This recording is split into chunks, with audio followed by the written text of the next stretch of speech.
Okay, assembly. Now the first thing I'm going to do before I actually reach for any glue is work out how I'm going to hold the model. Now that sounds possibly a bit strange until you've actually done this a couple of times.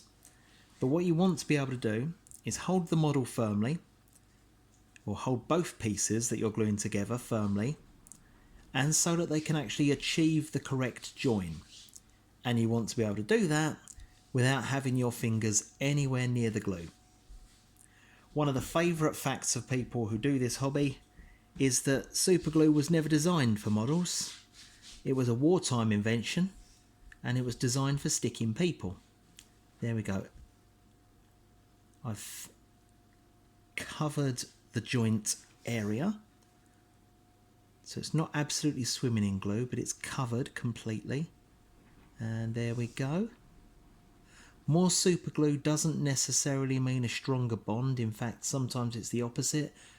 Large amounts of superglue on its own can be quite brittle.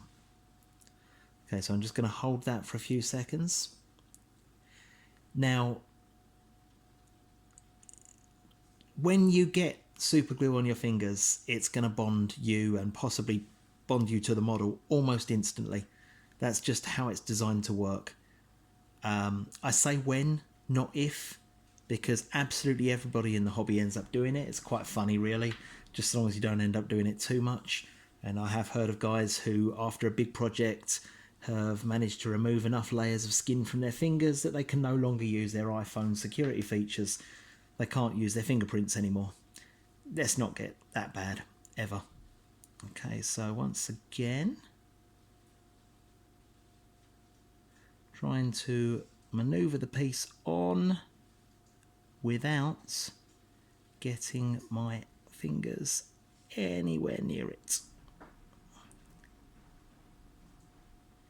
There we go. That's quite successful. You see very small gaps. If the piece fits generally, don't try and maneuver it to deal with those tiny, tiny gaps.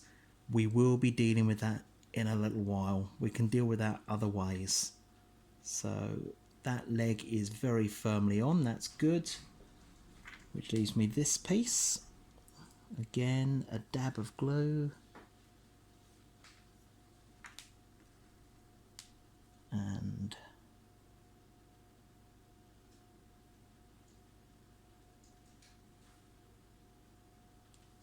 fantastic, that's gone all right. So the last step for this model, again, little reminder, consider whether you're using a clear base or not. If you want to use a clear base, this is the point at which you sub out for one of your spare bases somewhere else. Okay, and I'm just going to place her gently. There we go.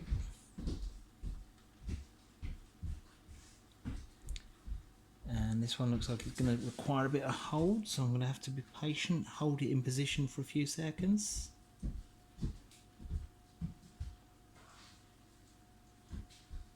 Yep, still a tiny touch longer.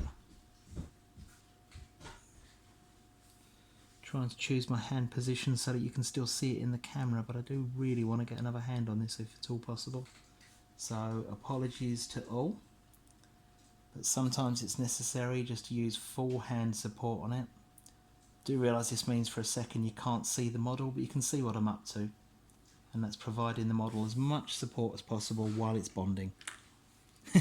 Because immediately that will happen. So back we go again. I'm not going to apply a load more glue. Not going to apply a load more glue. I'm going to try and reposition it exactly again. But where this glue is curing, where it's going well, don't really want to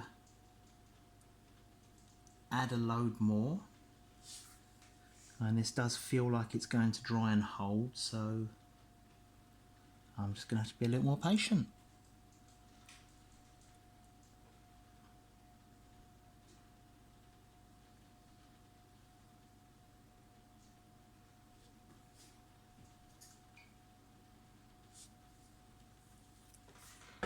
And we are there.